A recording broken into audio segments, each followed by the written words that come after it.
鼻后肌肉综合征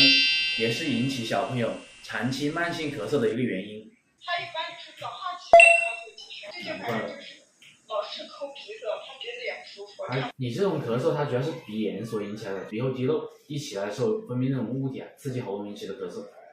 它这跟脾胃有关系。如果孩子咳嗽有以下这几点症状的话，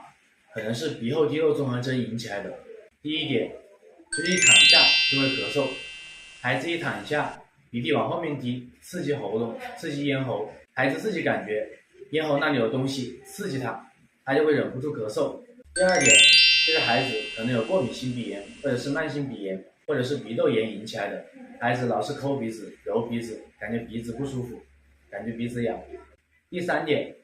就是晚上躺下去跟早上起来的时候会剧烈咳嗽，会猛咳，其他时间不怎么咳。所以这种咳嗽要把体质调好，把抵抗力恢复，脾胃功能恢复之后，自然而然就不会引起咳嗽了。